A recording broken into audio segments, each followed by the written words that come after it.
Assalamualaikum warahmatullahi wabarakatuh. Assalamualaikum. Izin bertanya Pak Ustadz, bagaimana cara kami supaya bisa lebih memaksimalkan ibadah kami sesuai dengan profesi kami sebagai dokter gigi, yang tentunya mempunyai waktu yang terbatas juga untuk menggali ilmu agama. Atau dulu Ustadz, waalaikumsalam warahmatullahi wabarakatuh. Baik, Allah itu maha tahu tentang kita. Desain ibadah itu nggak ada yang memberatkan. Jadi semua ibadah itu sudah diatur dengan pokok ketentuan yang pasti akan selalu sesuai dengan kadar kesibukan. Nggak ada kondisi tersibuk yang meninggalkan ibadah, itu tidak ada. Ya. Dan kita sekarang poinnya adalah mesti mengetahui dulu. Makanya Islam itu dibangun di atas ilmu. Bahkan untuk bertauhid pun pakai ilmu. Quran surah ke-47 ayat 19, fa'alam annahu la ilaha illallah. Bahkan untuk syahadat pun kata Allah pakai ilmu supaya kuat syahadatnya. Jangan ditukar syahadat dengan materi-materi dunia yang kecil gitu ya, atau janji-janji angin surga yang tidak nyata gitu. Itu pakai ilmu. Karena itu persoalan ibadah turunkan ilmunya. Misal Allah itu sangat luar biasa ya, membagi ibadah-ibadah kepada pokok dan cabang. Yang pokok ini yang wajib kita lakukan. Wajib itu pasti sesuai dengan kadar semua kesibukan yang kita kerjakan. Nggak mungkin ada kadar kesibukan yang nggak bisa menunaikan yang wajib. Contoh sholat misalnya. Sholat itu yang pokok ada 5. Teman-teman sekalian, dari mulai 24, 4, 3, 4. Subuh, zuhur, asar, maghrib, isya. 2, kemudian 4, 4, 3, dan 4.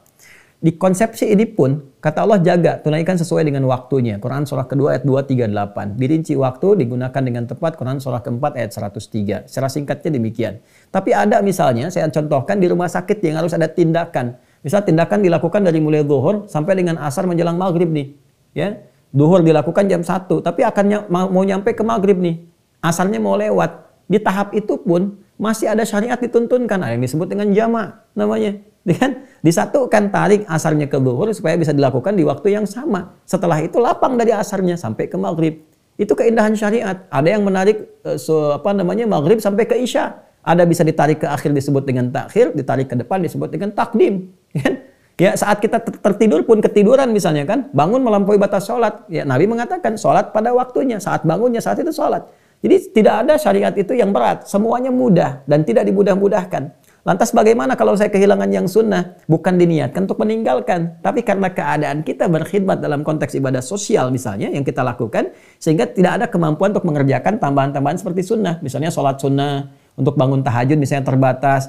Hati-hati, yang paling menarik adalah ilmu menyampaikan kepada kita, amalan sosial yang kita kerjakan itu, yang diniatkan untuk ibadah, boleh jadi nilainya lebih besar pahalanya dibandingkan dengan ibadah sunnah yang dikerjakan secara fisikal untuk pribadi.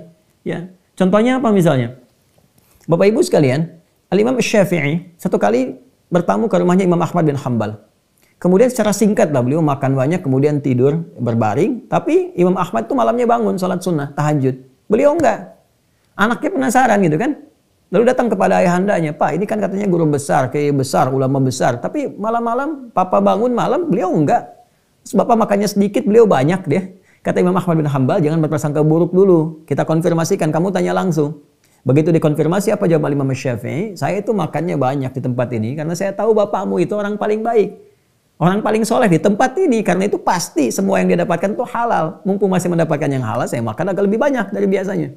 Kemudian bapak kamu malam sholat. Tahajud itu untuk dirinya sendiri, membangun kesolehan individual. Saya itu, mohon maaf, bukan nggak tahajud, tapi saat malam tadi sibuk untuk bisa menstrukturkan, ya, mengkonstruksikan masalah-masalah umat yang kiranya dihadapi oleh umat saat ini yang bisa saya jawab. Jadi saya menyelesaikan sekian banyak persoalan tadi malam. Karena itu, saya kemudian masih terjaga wudhu saya. Jadi bapak kamu wudhu lagi, saya tuh masih bertahan wudhunya dari isya sampai subuh. Dan itu nilainya akhirnya apa? Lebih tinggi nilai Imam Syafi'i dibandingkan Imam Ahmad bin Hanbal di kasus itu. Karena kenapa? Imam Syafi'i nggak bisa mengerjakan tahajud karena sedang menyelesaikan persoalan umat secara sosial. Dan nilai itu tinggi di hadapan Allah Subhanahu wa Ta'ala. Anda bukan nggak bisa menunaikan tahajud, mungkin sedang jaga malam, sedang melakukan tindakan, sedang ada yang harus dikerjakan demi masalah orang yang lebih banyak. Dan itu pahalanya tinggi. Ini saya selalu mengatakan pada dokter-dokter, kita punya kelas, teman-teman sekalian, Bapak Ibu mohon izin, kita punya di kelas kesehatan, di situ ada kalangan profesional, ada dokter-dokter, praktisi, sampai di herbalis, sampai di bidan dan sebagainya, kurang lebih ada 400 kami kelas di kesehatan itu, ya, dan itu kita menurunkan kurikulum Quran di bidang kesehatan. Jadi ada ayat-ayat untuk kedokteran, ada spesialis lagi, misalnya ada ayat spesial untuk mata, ya, ada nanti tentang SPOG dan sebagainya, itu ada kurikulumnya sendiri, termasuk riset di hadisnya. Saya selalu katakan begini, apakah teman-teman ketika bekerja itu hanya sebatas kemudian menunaikan profesi atau diniatkan ibadah? Ini bedanya. Kalau profesi saja, maka apa bedanya iman kita di situ? Kan sama dengan teman juga yang bekerja yang lain yang belum beriman. Berangkat gelap, pulang gelap, dan sebagainya. Tugasnya sama. Sekarang kalau kita niatkan ibadah, apa yang dikerjakan itu pahalanya tinggi. Dan yang paling dahsyat adalah, ini, ada orang datang ke dokter gigi nih, berobat. Giginya sakit, nggak bisa baca Quran. Dengan jelas. Terus Anda hadir di situ, memfasilitasi. Begitu kemudian ikhtiar ditempuh, Anda coba bantu, Allah menyembuhkan, sembuh lagi, bisa baca Quran lagi. Kalau diniatkan ibadah, maka berlaku hadis. Man dalla ala khairin falahu ajruhu mithla ajri fa'ili min ghairi an yankusa min ajri syai'.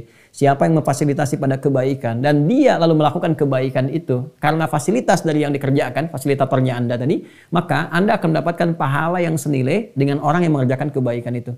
Betapa kalau orang itu bisa baca Quran, setelah Anda cek lagi, Anda bantu lagi, giginya jadi baik lagi, dia baca Quran dengan benar, setiap huruf yang mengalir pahala yang sama bagi Anda yang telah memfasilitasi. Itu mahal Bapak Ibu sekalian. Pahala itu dilihatnya nggak sekarang, nanti setelah berpulang. Ya ada dua cara melihatnya. Satu, nanti saat sakaratul maut ditampakkan pahala. Makanya orang-orang yang meninggalnya tenang karena ditampakkan kebaikannya. Nanti akan terlihat ketika akan meninggal.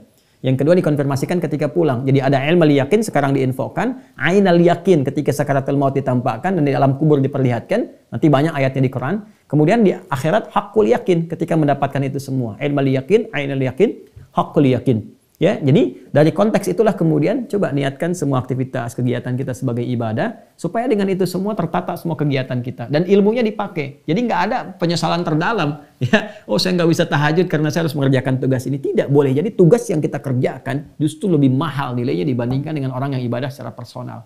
Nah itu yang ingin saya coba tampilkan. Jadi yang prioritas silahkan. Ibu Nikita tinggal, ibu yang bertanya tadi tinggal diturunkan, keluarkan lagi. Apa ibadah-ibadah yang pokok? Sederhana sebetulnya ada sholat, kalau di harta ada zakat. Nanti turunannya apa? Turunan di harta ada infak, ada sedekah. Di sholat ada tahajud, ada duha, ada sholat mutlak, ada sholat misalnya syuruk dan turunan yang lainnya. Ya kalau mampu dikerjakan, tak mampu karena alasan yang lain, niatkan alasan yang lain itu sebagai ibadah kepada Allah. Dan itu nilainya tinggi di hadapan Allah Subhanahu Wa Taala. Saya kira itu yang bisa saya sampaikan. Terima kasih.